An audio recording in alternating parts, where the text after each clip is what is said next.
او عندي ويندوز سيرفر وعايز اوصله بالسويتشات والراوترات، عايز اربط البيسيهات مع السويتشات مع الراوترات واطلعهم على النت بجد. ويمكن هو اقوى محاكي حاليا موجود في العالم، البينت لاب. نقدر نعمل فيرتشواليزيشن في جهاز اللابتوب الحقيقي بتاعنا، وازاي نحط عليه بقى البينت لاب، وعلى برنامج الفيرتشواليزيشن ده بقى اعمل اجهزه الكمبيوتر الافتراضيه اللي انا عايز اعملها براحتي. وزي ما انت شايف في ام بتاعت البينت لاب بتقوم. وبعد كده بقى يلا نروح نحمل نسخ سويتشات وراوترات شبه حقيقيه عشان نجرب ونطبق عليها داخل البينت لاب. وزي ما انت شايف هيفتح لك كل السويتشات اللي موجوده، تلاقي بقى هنا كل حاجه، واروبا وسيسكو ايس واليو سي اس وفورتي جيت بقى وحاجات كتيره بقى. عندك نود اللي هو تختار سويتش انت لسه محمله من شويه، ممكن نختار مثلا، طب لو انا عايز اوصل كابل بين الراوتر ده وبين السويتش ده، وهتلاقي الراوتر اشتغل معاك بمنتهى البساطه زيه زي اي راوتر حقيقي. واعمل بقى يا باشا اللي انت عايزه براحتك بقى، خلاص معاك راوتر حقيقي وبس يا معلم. بقى عندها سويتش وراوتر والدنيا جميله وحياه حلوه وكله تمام. لو انا عايز اعمل ابجريد للبينت لاب، هيظهر معانا ان الكرنت فيرجن بقى 5.3.11 وكده اتعمل له ابديت. اي حد لسه بيبدا في مجال الشبكات بالاخص في السي سي ان اي وبالاخص في التوبولوجيز الكبيره اللي بتتعمل في البدايه، بيبدا الاول على برنامج الباكيت تريسر، بس بعد كده بيكتشف ان الباكيت تريسر فيه اوامر كتيره قوي مش هيقدر يعملها عليه، بجانب ان في الاول وفي الاخر الباكيت تريسر برنامج شبه اللعبه مش قريب قوي للحقيقه.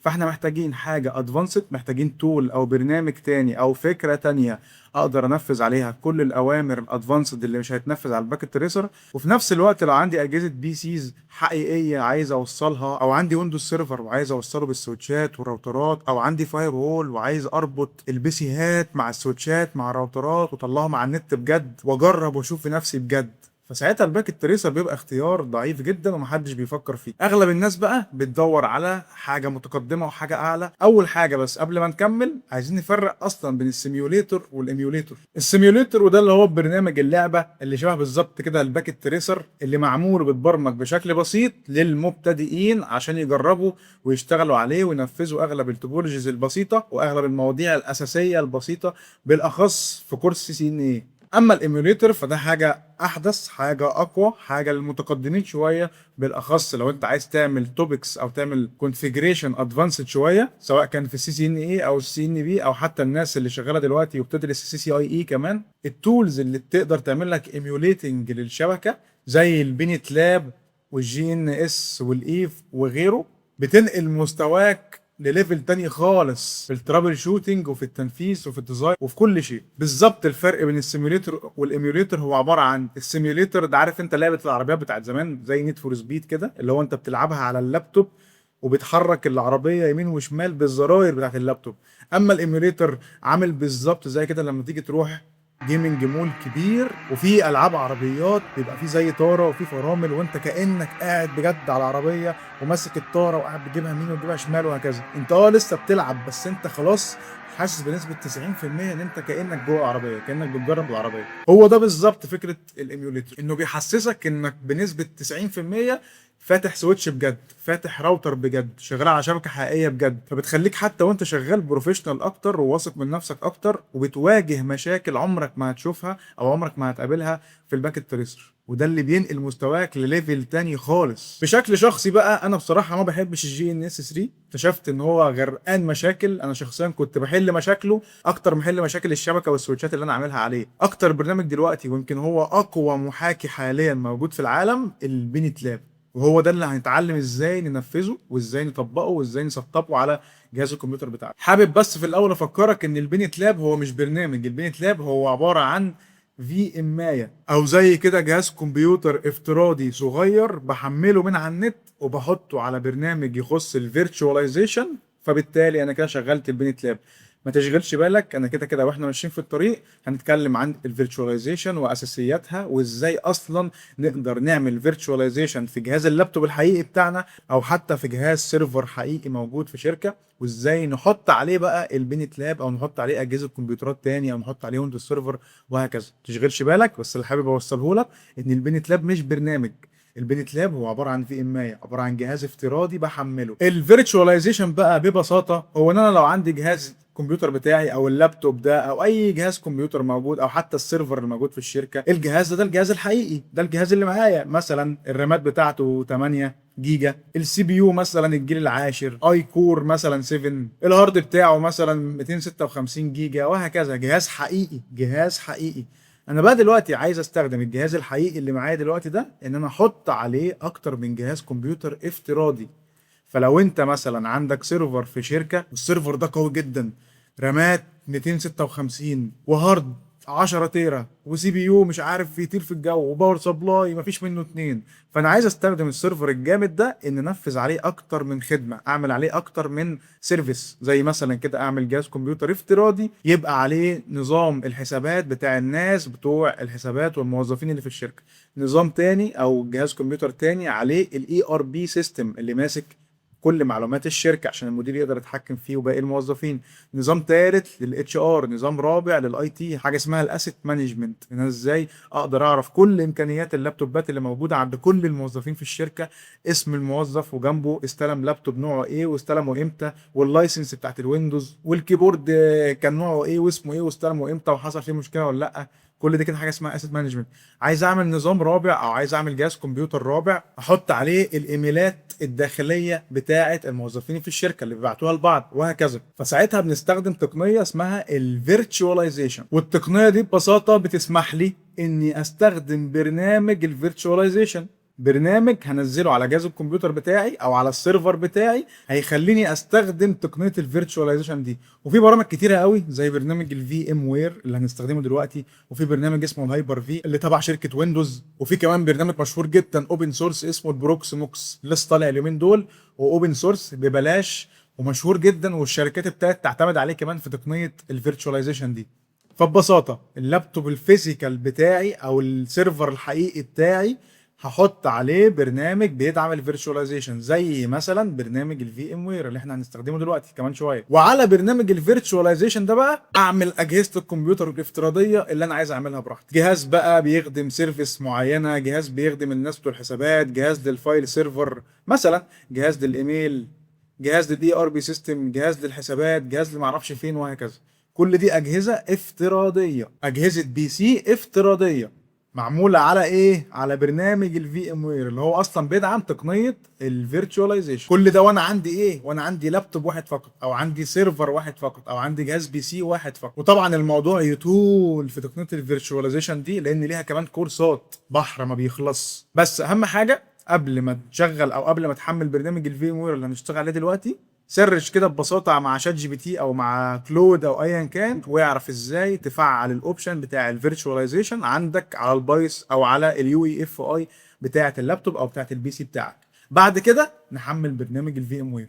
برنامج الفي ام وير هتلاقي دي الايقونه بتاعته، ممكن تدخل تعمل سيرش وتكتب في ام وير داونلود. ممكن ندخل من هنا كده فيوجن اند ورك ستيشن في ام وير ونعمل داونلود ناو، وهيطلب منك كده فورم تحط فيها الايميل والحاجه بتاعتك علشان تحمل البرنامج. او انا ممكن ابقى اسيبهولك في لينك تحت الفيديو ده، خش حمله على طول، نسخه اكثر استقرارا وفي نفس الوقت نسخه بسيطه. خلاص حملناه، هيظهر معاك بالمنظر الجميل ده. لو جيت فتحته دلوقتي هيظهر معاك بالمنظر ده كده. طبعا انا دي في امات انا عاملها مع نفسي، طبعا دي مش تبقى عندك، انت هتلاقي المكان ده كده كله فاضي. وبكده برنامج الفي ام وير بقى شغال ومفيش مشاكل في اي حاجه. ندخل بقى على الخطوه بتاعت ان احنا خلاص حملنا الفي ام وير اللي بيعمل الفيرتشواليزيشن. عايزين بقى دلوقتي نحمل البينت لاب. نعملها ازاي؟ فببساطه هنكتب بينت لاب داونلود، ندخل على اول لينك، وبعد كده لو نزلت تحت شويه هتلاقي لينك داونلود بينت لاب اللي هو الفيرجن بتاع 4.2.10 من على جوجل درايف. لو دوست عليه هيوديك لصفحه جوجل درايف تحمل عادي الجهاز الافتراضي بتاع البينت لاب. انا عشان حملته قبل كده فهيظهر عندك في جهازك بالمنظر ده كده، هتلاقيه مكتوب بينت 4.2.10.اوفا. اوفا يعني جهاز افتراضي هيشتغل على برنامج الفي ام وير كمان شويه، في السيتنجز بتاعته متظبطه وفي كروت الشبكه بتاعته متظبطه، كل حاجه فيه متظبطه. انت بس يا دوبك دبل كليك هتشغل البينت لاب على طول، هتشغل الجهاز الافتراضي بتاع البينت لاب على طول. فعلشان انا من شويه لسه محمل الفي ام وير، فبمجرد ما ادوس دبل كليك كده على الملف هيقول لي على طول شغله باستخدام الفي ام وير ورك ستيشن. هقول له ايوه. بص اللي هيحصل، هتلاقيه على طول فتح الجهاز الافتراضي بتاع البينت لاب. هنا بيقول لي عايز تسميها ايه، عايز تسمي الجهاز الافتراضي ده ايه، فانا هقول له بينت لاب، وهنختار مسار للملفات بتاعه الاوفا دي في اي مكان غير السي عشان المساحه طبعا. وبعد كده اوكي، وبعد كده اعمل له امبورت. هياخد شويه وقت لحد ما يشتغل معانا. اهو دلوقتي اتحمل واشتغل معانا.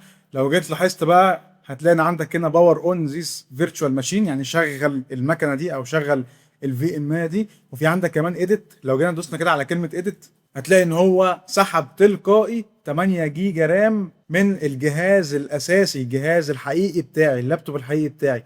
انا الرامات بتاعتي 24 فهو سحب 8. طبعا لو انت راماتك 16 8 كويس. طب لو انت راماتك 8 لا، خلي طبعا البينت لاب ياخد 4، ياخد 2 عشان تسيب مساحه للجهاز الحقيقي انه يشتغل ويشغل البرامج ويشغل الجهاز نفسه. وهتلاقي ان في كارتين شبكه اتضافوا، كارت اسمه نات وكارت اسمه بريدج. ما تقلقش، الحاجات دي برضو هنتكلم عليها كمان شويه.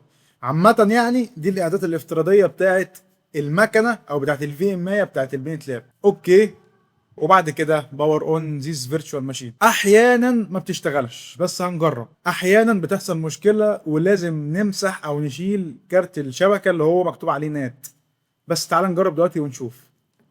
بمناسبه برضو وانت شغال، لو جيت دوست بالماوس كده جوه هتلاقي الماوس اختفى، لان انت دخلت الماوس بتاعك جوه الجهاز الافتراضي. فعشان تخرج تاني وتطلع الماوس بتاعك الحقيقي دوس على كنترول الت، هتلاقي على طول الماوس الحقيقي ظهر.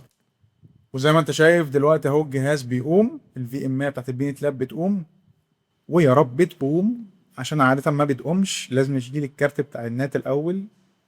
فما حدش عارف هتقوم ولا مش هتقوم. كويس كده، قامت وكله تمام، وسحبه كمان اي بي اهو 192 168 31 137 شغاله تمام. لو ما اشتغلتش معاك ريح دماغك، هتفصل تعمل باور اوف من هنا كده، تعمل شت داون، وبعد ما تعمل شت داون اقف على الكارت النات ده كده واعمل له ريموف وارجع شغل المكنه تاني، اعمل لها باور اون تاني. ندخل بقى بالماوس بتاعنا جوه الفي ام دي، دوس كده من جوه وبعد كده انتر. هيقول لي اللوجن، اللوجن الافتراضي هو كلمه روت، والباسورد بي نت سمول. دخل معايا هيفتح لي الصفحه الزرقاء دي، نيكست نيكست نيكست نيكست.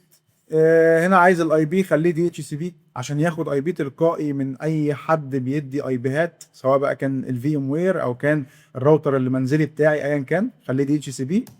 نيكست. هوست نيم بتاع الان تي بي مش مهم برضو، نيكست. اوكي، هياخد برضو شويه وقت لحد ما يشتغل. هيعمل ريلود او يعمل ريستارت ويرجع يشتغل تمام تاني عادي بمنتهى السلاسه. اول بقى ما تفتح معاك بالمنظر ده كده، بعد ما تدخل بقى اليوزر نيم والباسورد اللي احنا اتفقنا عليه، اللي هو اليوزر نيم روت، باسورد بينت، وطبعا كلهم دول سمول. اعمل اهم حاجه، اكتب اي بي تي ابديت عشان يعمل ابديت لاخر التحديثات. هيقعد برده يحمل كده مع نفسه. ودلوقتي خلاص خلص. عشان نطلع بره الجهاز الافتراضي هندوس على الت كنترول عشان يظهر لي الماوس بتاعي. وبعد كده بقى يلا نروح نحمل نسخ سويتشات وراوترات شبه حقيقيه عشان نجرب ونطبق عليها داخل البيت لاب. افتح يا باشا جهازك واكتب في السيرش labhub.eu.org، وده الموقع اللي عليه كل السويتشات والراوترات والفاير وولات والفاير باور والايس، وعليه كل حاجه، يعني كل الاجهزه اللي تيجي في دماغك، كل السويتشات كل الانواع. هيفتح معاك بالمنظر ده كده، هتلاقي كل حاجه احنا محتاجينها في الفولدر اللي اسمه ادونز. دبل كليك عليه. بعد ما تفتح الادونز هتلاقي 3 فولدرات، داينامكس واي او ال والقيمه او الكيمو او القيمو، حاجه زي كده يعني. داينامكس دي الراوترات بتاعت سيسكو، الراوترات بتاعت سيسكو. الاي او ال دي السويتشات بتاعت سيسكو. ال القيمه. الكيمو دي ولا الكيمو دي بقى دي فيها كل الاجهزه التانية اللي تبع اي شركه، يعني سويتشات جينيبر، على فاير وول 40، على فاير باور، على سيسكو ايس، على اي جهاز تاني هتلاقيه موجود في القائمه. فاحنا عايزين سويتشات، فهنفتح الاي او ال، دبل كليك عليها. بعد ما ندخل جوه الاي او ال هنعمل برضه دبل كليك على ملف البن ده، وزي ما انت شايف هيفتح لك كل السويتشات اللي موجوده بتاعه سيسكو لاير 2 ولاير 3. بعد تجربه بصراحه وبعد لف دوران كتير اكتشفت ان اكتر اتنين مستقرين هو النوع ده اللي هو اخره 2018 والسويتش اللي بعده ده، هما الاتنين دول. طبعا هتدوس هنا وتقوم محملهم عادي جدا، وهيظهر معاك بعد ما تحمل ملف بالمنظر ده كده، هتلاقيه في الاخر اخره دوت بن. نفس الكلام برضو، ده راوتر مثلا اهو اخره برضو دوت بن. عندك بقى يا باشا كل حاجه، انت ونتك ومساحتك، وحمل على قد ما تقدر وهو تجرب مع نفسك. يبقى الاي او ال دي بتاعه السويتشات. نرجع تاني على الادونز ونختار المره دي داينامكس عشان لو عايز اجيب راوتر او احمل راوتر. وهلاقي برضو هنا كل الراوترات اللي تبع شركه سيسكو، اللي هي يعتبر شبه حقيقيه زي ما في الواقع بالظبط. وبرضو بعد لف ودوران كتير، افضل او اكتر نوع راوتر مستقر هتلاقيه اللي هو السي 7200 اللي اخره ام 7. هتلاقيه مساحته 122 ونص 123 ميجا. حمله خليه برضو معاك. ولو رجعت تاني واخترنا الفولدر بتاع القيمه عشان نشوف الحاجات اللي موجوده جواه، هتلاقي بقى هنا كل حاجه. عندك حاجات ليها علاقه بنوكيا واريستا واروبا والاس اي السيسكو اي اس اي الفاير وول بتاع سيسكو، وعندك السيو سي ام كمان والفاير باور وسيسكو ايس ونكسس واليو سي اس وفورتي جيت بقى، كل الفاير وولات بقى. وعندك هواوي وعندك الايس تاني وعندك جينيبر، كل حاجه لها علاقه بجينيبر وحاجات كتيره بقى. اقعد مع نفسك وسرش واتفرج. وويس 6 اي يعتبر كل حاجه تقريبا، كل حاجه. الملف ده ما بيخلص. حمل على قد ما تقدر والعب وجرب. حلو، احنا كده حملنا سويتشين. عايزين بقى نحطهم على البينت لاب عشان نقدر نستخدمهم ونعمل شبكه. نعملها ازاي؟ عن طريق برنامج اسمه الفايل زيلا. وده برنامج اف تي بي، برنامج سهل خالص عشان انقل الملفات من الجهاز الفيزيكال، الجهاز الحقيقي، اللابتوب الحقيقي بتاعي، احطها جوه الجهاز الافتراضي اللي هو البينت لاب. دي وظيفته. فهنفتح الموقع ده كده وهنلاقي داونلود فايل زيلا كلاينت. انا برضو محمله عندي، فدبل كليك اهو. وزي اي برنامج طبيعي بقى، اي اجري ونكست نكست نكست نكست نكست نكست، واختار الديسكتوب ايكون عشان يبقى ظاهر على الديسكتوب عندك. نيكست انستول. بمجرد ما ادوس فينش البرنامج هيفتح معايا بالمنظر ده كده. ما تتخضش وما تخافش، عادي جدا. الفايل زيلا اعتبره كده زي الشير ات بتاع الموبايل، بتبعت ملفات من جهازك لجهاز تاني.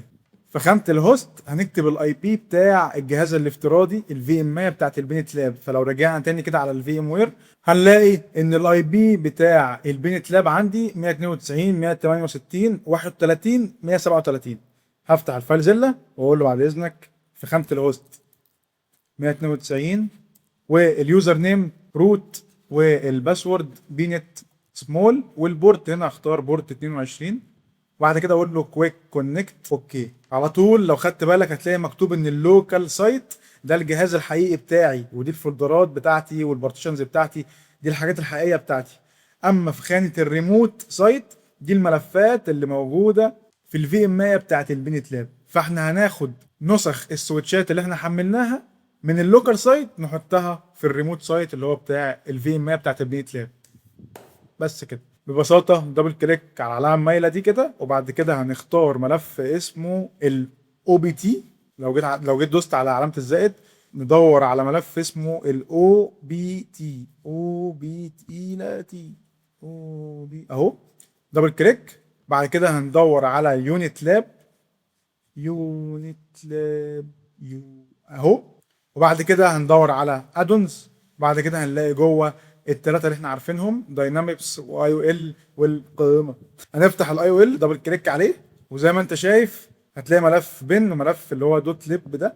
خلينا في ملف البن. دبل كليك على البن، ودي الداتا اللي موجوده جوه الملف البن. احنا هناخد نسخ الاي او اس بتاعت السويتشات اللي احنا حملناها نحطها في الحته دي بس، دراج اند دروب. فهنفتح هنا كده نسخ السويتشات اي او ال سويتشات اهو.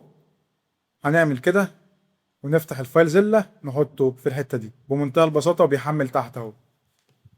احنا كده حطينا سويتش. تعال نحط التاني برضو معانا من مره. يبقى احنا كده حطينا حاجتين، حطينا سويتش وحطينا راوتر. ونقفل خلاص. شكرا كده. عشان نفتح بقى البينت لاب جي يو اي عشان اقدر احط واشيل سويتشات زي الباكيت تريسر كده، هكتب في البحث الاي بي بتاع البينت لاب اللي انا لسه شايفه حالا من شويه. هيفتح معانا بالمنظر ده كده. في خانه اليوزر نيم هنكتب ادمن، وفي الباسورد هنكتب بينت برضو سمول، وهنا تكتب الكاشه 7A لوجن. على فكره هيخيرك بين اوفلاين مود او اونلاين مود، اختار الاوفلاين مود. هتفتح معاك بالمنظر ده، ما تتخضش ما تخافش. كل اللي هنعمله هندوس على العلامه دي اد نيو لاب، ونكتب هنا اسم اللاب، نسميه مثلا ايه، اكسبيرايمنت فلاح. وبعد كده نعمل اد. فتح معانا الصفحه الجميله دي. هناخد دي نحطها شمال شويه. طبعا انت ايه شايف قدامك صفحه بيضاء، مش هتعرف تحط فين ولا تعمل ايه ولا اي حاجه، سهله وبسيطه.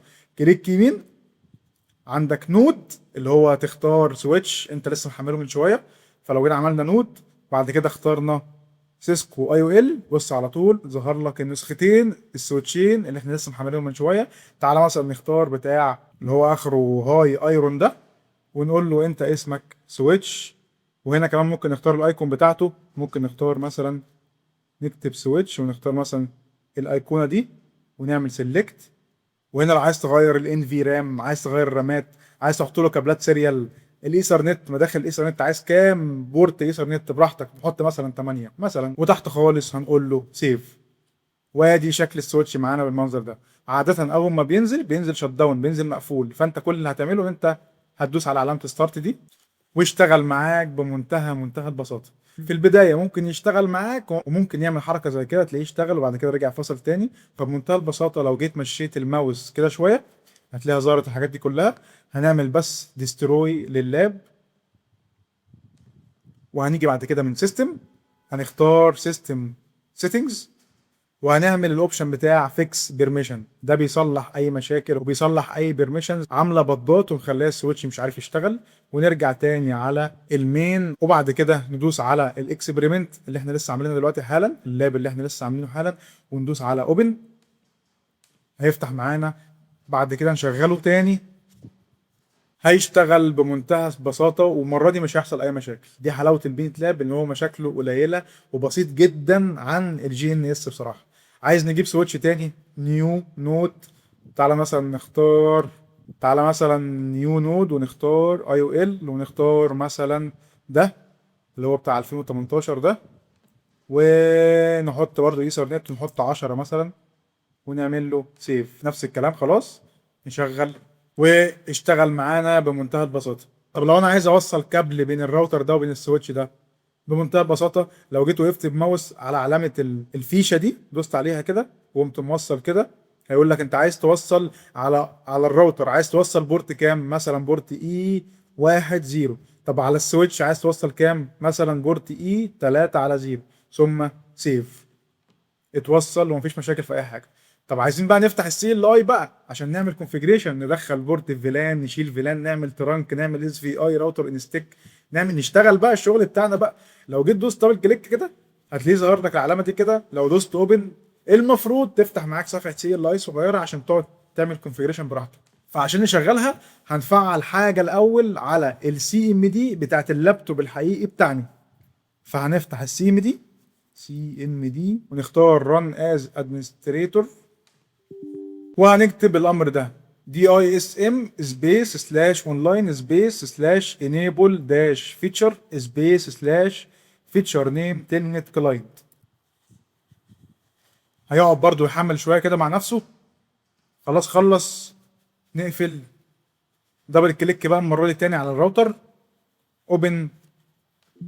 فتح معانا على طول صفحه الراوتر. ودلوقتي بقى ندوس نو، وهتلاقي الراوتر اشتغل معاك بمنتهى البساطه زيه زي اي راوتر حقيقي. فدلوقتي بقى نيجي نعمل انيبل مثلا كوندوشو اي بي انت بي ار، هيطلع لك كل البورتات. واعمل بقى يا باشا اللي انت عايزه براحتك بقى، خلاص معاك راوتر حقيقي. نفس الكلام على السويتش، دبل كليك على السويتش، اوبن. افتح معاك السويتش بمنتهى البساطه. فلو جيت عملت برضو هنا كده شو انت ستاتيوس، هتلاقي كل البورتات اللي احنا موصلينها والحاله بتاعتها والنوع وكل حاجه. اعمل بقى يا باشا براحتك. طب لو عايز توصل جهاز كمبيوتر بسيط بحيث انت تستخدمه في البنج، يا دوبك كده تبنج بين جهاز على جهاز، تعمل حاجات بسيطه، كليك يمين نود ونختار فيرتشوال بي سي. وهنا كمان ممكن نختار العدد، يعني ممكن تختار عايز احط جهازين مره واحده، مثلا نختار 2. والديسك توب بقى خلاص انت عارف، ونقول له سيف. طلع اهو جهازين اهو هنا. نوصل الجهاز ده بالسويتش ونوصل الجهاز ده بالسويتش. ممكن على فكره اعمل كده، اختار الاتنين مع بعض وكليك يمين واختار ستارت سيلكتد عشان يعمل ستارت او يشغل الجهازين دول مع بعض. وده علشان جهاز بسيط خالص، فيا دوبك هتلاقيه فتح شاشه سوداء شبه السي ام دي كده، اخرك تضيف اي بي، تشيل اي بي، تعمل حاجات بسيطه خالص. فلو عايز تضيف اي بي مثلا للجهاز ده استاتيك، تقول له مثلا اي بي 192 168 مثلا 110 والماسك اي حاجه بقى. ممكن كمان تحط جيت ويب مره كده 1 1 مثلا كده، خلاص اخد الاي بي ده. طب لو انت عايز تمسح الاي بي ده، كلير اي بي، يمسح الاي بي. طب لو عايز تشغل الدي اتش سي بي، اكتب كده اي بي دي اتش سي بي، هيعمل عمليه الدوره بتاعته وبعد كده ياخد اي بي. لو عندك دي اتش سي بي شغال، طبعا هو مش هيشتغل دلوقتي لان احنا ما عملناش اي حاجه اصلا، لا على السويتش ولا على الراوتر ولا على اي حاجه. طب لو انت مثلا عامل اي بي، نفترض مثلا انت عامل الاي بي ده وعايز تشوف الاي بي اللي كان موجود على البي سي ده، يعني انت مثلا عملت حاجات كتيره قوي وبتاع ونسيت تعرف الاي بي ده، تعرف ازاي الاي بي بتاع الفيرتشوال بي سي ده؟